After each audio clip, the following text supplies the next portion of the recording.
में जो कुछ भी दिखाया गया वो बिल्कुल सच है। हाईजैकर्स ने खुद कहा था कि आप हमारा सिर्फ एक आतंकी साथी दे दीजिए, पर फिर भी उस टाइम की बीजेपी सरकार ने 3 आतंकी वापस कर दिए थे। बीजेपी सरकार के उस टाइम के विदेश मंत्री ने खुद कहा था कि ये जितने भी हाईजैकर्स थे अपने आप को भोला और शंकर करके बुलाया करते थे। हाईजैकर्स ने $400 मिलियन मांगे तो थे, पर बाद में उसको लेने से भी मना कर दिया था। ये हाल ही में IC-814 करके नेटफ्लिक्स पे एक नई मूवी आ रही है जो कि 1999 में हुए कांधार हाईजैक के ऊपर बेस्ड है, जिसमें दिखाया जाएगा उस टाइम की रियलिटी क्या थी, आखिर उस टाइम हमारे देश ने उन हाईजैकर के साथ कैसी डील की थी और उस टाइम में प्लेन में क्या हालात थे, उन पैसेंजर्स के ऊपर क्या बीत रही थी। और इतना ही नहीं, उस टाइम पे ये सब कुछ कैसे हुआ, क्यों हुआ, इसके पीछे कारण क्या था, ये सब इस मूवी में दिखाया गया है। हिसाब से इसके प्रमोशन हो रहे हैं उस हिसाब से तो ऐसा ही लग रहा है। पर इसका अनाउंसमेंट हुआ उसी टाइम से इसके ऊपर बहुत ज़्यादा विवाद बनने लगा। सबसे पहला विवाद तो ये फैल रहा है कि इसके जितने भी क्रिएटर्स, डायरेक्टर्स और प्रोड्यूसर ये सब हिंदू फोबिक हैं, क्योंकि इन सब में जो आतंकवादी हैं उनका नाम हिंदू मान्यता के ऊपर रखा गया है, जैसे भोला और शंकर। नहीं, इनके ऊपर इल्जाम ये भी लग रहा है कि ये सब टेररिज्म को ग्लोरीफाई कर रहे हैं। इतना ही नहीं, प्रोड्यूसर और डायरेक्टर्स को नहीं, इनके एक्टर्स को भी भर भर के गालियां पड़ रही हैं। अगर मैं ये कह दूं कि जो इसमें क्लेम किया गया है भोला और शंकर का, ये क्लेम बिल्कुल सही है। ये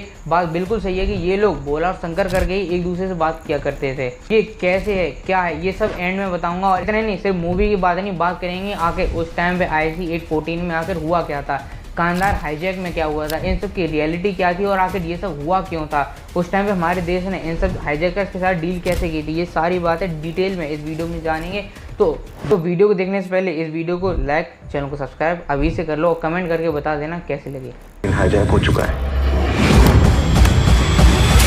बात से बात करें तो IC-814 एक एयरबस 300 एरोप्लेन जो कि इंडियन एयरलाइंस का था, वो 24 दिसंबर 1999 शाम के 4 बजे करीब काठमांडू के त्रिभुवन इंटरनेशनल एयरपोर्ट से दिल्ली के इंदिरा गांधी इंटरनेशनल एयरपोर्ट के लिए ये रवाना हो जाता है। शाम के करीब 4 बजे सारे पैसेंजर इसमें बैठ चुके थे और 4:39 पे ये इंडियन एयरफेस में एंटर हो जाता है और 4:53 पे हमारे देश को पता चलता है कि इस प्लेन को हाईजैक कर लिया गया है। ये प्लेन काठमांडू छोड़ के दिल्ली जाने वाला था और 4:56 पे शाम के ATC को पता चलता है कि ये प्लेन हाईजैक हो चुका है। हर किसी को ये तो पता है कि ये प्लेन हाईजैक हुआ था, पर इसको हाईजैक किसने किया था? तो देखिए, एक पाकिस्तानी संगठन था जिसका नाम था हरकत उल मुजाहिदीन, जो कि एक स्प्लिटिंग फाउंडेशन थी हरकत उल जिहाद उल इस्लाम की, जिसके हेड थे सज्जाद अफगानी। अब देखिए, इस नाम को जरूर याद रखना क्योंकि इनका भी कुछ ना कुछ रोल जरूर है इस स्टोरी में। देखिए, सज्जाद अफगानी इसके हेड थे और एक बार इन्हें BSS ने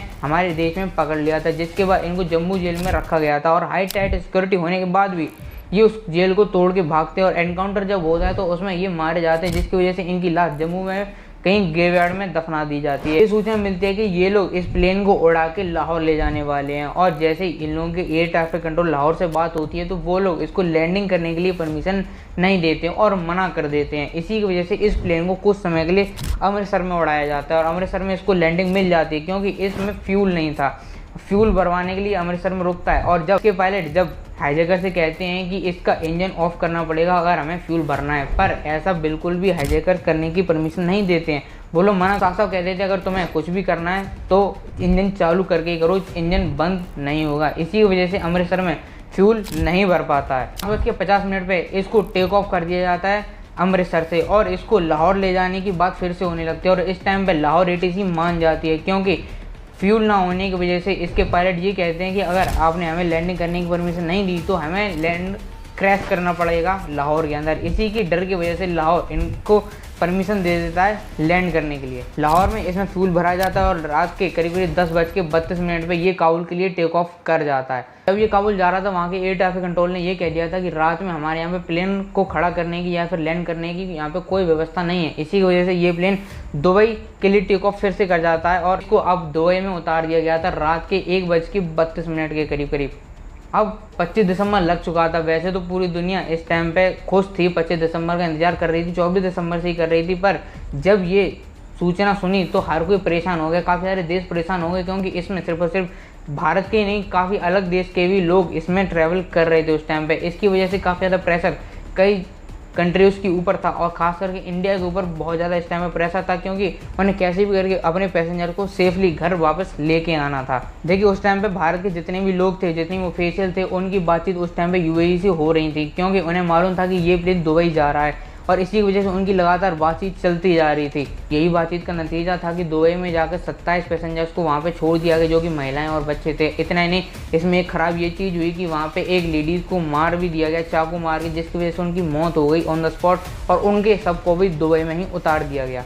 इसके बाद ये प्लेन उड़ के कांधार पहुंच जाता है और वहाँ पे ये खड़ा हो जाता है काफ़ी समय के लिए। और इसके बाद अब जैसे ही कांधार पहुंचता है तो वहाँ से बातचीत होना शुरू हो जाती है, यानी कि हमारे देश के विदेश मंत्री और अजीत डोभाल जैसे लोग ये सब डील करना शुरू कर देते हैं और उनसे पूछने लगते हैं कि आखिर तुम्हारी मांगे क्या हैं, आखिर तुमने इसको हाईजैक क्यों किया है प्लेन को, और हमें हमारे जितने भी पैसेंजर्स हैं वो सब सेफली वापस चाहिए। इसी के ऊपर वो सारे हाईजैकर्स कहते हैं कि संगठन के लेट हेड सज्जाद अफगान की डेड बॉडी है उसको हमें वापस कर दो, $400 मिलियन हमें दे दो, और इतना ही नहीं, 37 आतंकी जो तुम्हारी जेलों में बंद है उसको भी छोड़ दो। जिसको सुन के सीधी सबसे पहले तो तालिबान ही इससे पीछे हट जाता है, क्योंकि तालिबान इनके ऊपर फोर्स लगाता है कि पैसे मांगना और लाश को वापस लेना ये सब गैर इस्लामिक है। इसी के ऊपर हमारे देश के विदेश मंत्री ये कहते हैं कि आतंकवादियों को छुड़वाना भी तो तुम्हारे लिए गैर इस्लामिक हुआ, पर इसके ऊपर तालिबान उन हाईजैकर्स के ऊपर बिल्कुल भी फोर्स नहीं लगाता है और अपनी डील करने के लिए उन्हें पूरी छूट दे देता है।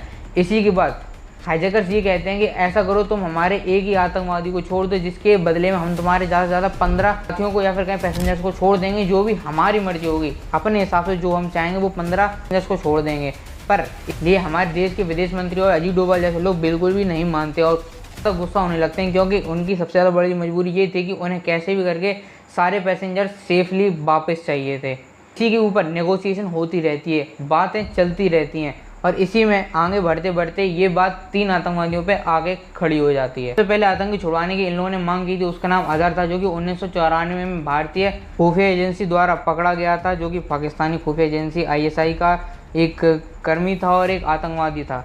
ये कोई पहला ट्राई नहीं था इसको छुड़ाने का। 1995 में भी इसको छुड़ाने की कई बार कोशिश की गई थी, जहाँ पे पहलगाम में कुछ 5 विदेशियों को इन लोगों ने अपहरण कर लिया था और उस टाइम पे मांग रखी गई थी कि अजहर को छोड़ दो, पर उस टाइम पे हमारे देश के मंत्रियों ने और उस टाइम के दलों ने इससे निपट लिया था और अजहर को नहीं छोड़ा था। जितनी भी मांगे रख रहे थे वो कहीं ना कहीं डिक्लाइन होती जा रही थी, क्योंकि नॉनसेंस टाइप की इनकी मांगे लग रही थी, और इसी की वजह से तालिबान पे भी और इनके ऊपर भी फोर्स लगाया गया कि जो कुछ भी तुम्हारी मांगे वो क्लियर शब्दों में साफ साफ बताओ, वरना तुम्हारी एक भी मांग पूरी नहीं की जाएगी। जब नेगोशिएशन होते होते जब उन्होंने अपनी आखिरी बात पे पहुंचे कि उन्हें मसूद अजहर, मुश्ताक जर्जर और उमर शेख की रिहाई चाहिए, ये 3 आतंकी जो कि हमारे देश की सेनाओं ने पकड़े थे, उनकी रिहाई इन्हें चाहिए। इसके ऊपर हमारे देश के विदेश मंत्री और जितने भी नेगोशिएशन करने वाले अजीत डोभाल जैसे लोग थे वो मान गए, क्योंकि इसके बदले में वो सारी गारंटी ले रहे थे कि इनकी जितनी पैसेंजर्स हैं उन्हें सेफली छोड़ दिया जाएगा। इसके बाद खुद विदेश मंत्री जसवंत सिंह कांधार गए और वहाँ पे अपने खुद विशेष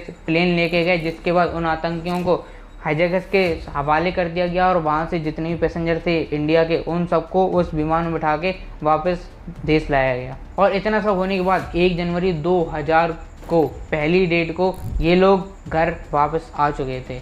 और देखिए सिर्फ कहानी इतनी ही नहीं है, ये जितने भी आतंकवादी छोड़े गए थे इसके ऊपर बहुत ज़्यादा क्रिटिसिज्म हमारे देश की इस यानी बीजेपी सरकार के ऊपर बहुत ज़्यादा क्रिटिसिज्म हुए थे, क्योंकि ये सारे आतंकवादी एक टाइम पे जब हमारे देश में कांग्रेस की सरकार थी तब पकड़े गए थे और इन लोगों ने इनको छोड़ दिया। हालांकि मजबूरी में छोड़ा, अपने मन से तो खैर नहीं छोड़ा, पर इसके ऊपर बहुत ज़्यादा क्रिटिसिज्म हुआ। और सिर्फ क्रिटिसिज्म से कुछ मतलब नहीं है, इसके बाद इनको जख्म भी बहुत ज़्यादा मिले, क्योंकि इसके बाद 2008 पठानकोट, पुलवामा और ऐसे जितने भी अटैक हुए उन सब में इन्हीं आतंकवादियों का हाथ रहा था। उन 100 या फिर कुछ बढ़ाने के बदले में अभी तक उन आतंकवादियों की वजह से उसके 3 गुना 4 गुना तक लोगों की जान हमारे देश में ऑलरेडी जा चुकी है, जिसकी वजह से इन लोगों का काफ़ी ज़्यादा नाम खराब हुआ था और काफ़ी ज़्यादा इनको सुनना भी पड़ा था। इसी के ऊपर अब ये मूवी आ रही है। अब देखिए जो कॉन्स्पिरेसी बनी हुई है और ये बातें बनाई गई हैं कि ये मूवी प्रोपेगेंडा है, तो शायद ऐसा नहीं है, क्योंकि जसवंत सिंह ने खुद उस टाइम पे यानी 2000 के टाइम पे संसद में खड़े होकर ये बताया था कि ये लोग अपने आप को कोड वर्ड में बुलाया करते थे, यानी जो कि नाम कुछ असली में जो उनके नाम थे उस टाइप से नहीं बुलाया करते थे। इनके नाम 5 हाईजैकर्स थे, वो एक दूसरे को चीफ, डॉक्टर, बर्गर, भोला और शंकर करके एक दूसरे को बुला रहे थे। ये लोग नहीं चाहते थे कि इनका असली नाम सबके सामने आ जाए, पर असल में जो इनका असली नाम था वो था इब्राहिम अतहर, शाहिद अख्तर साइद, सनी अहमद काजी, मिस्त्री जऊर इब्राहिम और शाकिर। ये सारे इनके असली नाम थे और ये पाकिस्तानी मिलिटेंट थे, यानी वहीं के आतंकवादी थे और उन्हीं के आतंकवादियों को छुड़ाने के लिए इन लोगों ने हमारे प्लेन को यानी एयरबस 300 IC-814 को हाईजैक किया था काठमांडू से, जो कि दिल्ली आने वाला था। और इतना सब होने के बाद फाइनली हमारे देश के साले और जितने भी दिमाग वाले लोग थे, उनकी वजह से जितने भी पैसेंजर थे वो सारे सकुशल घर वापस आ गए। हालांकि एक का मर्डर हो गया। अब ये वीडियो आपको कैसे लगी मुझे कमेंट में जरूर बताना। अगर ये वीडियो अच्छी लगी तो इस वीडियो को लाइक और चैनल को सब्सक्राइब कर देना।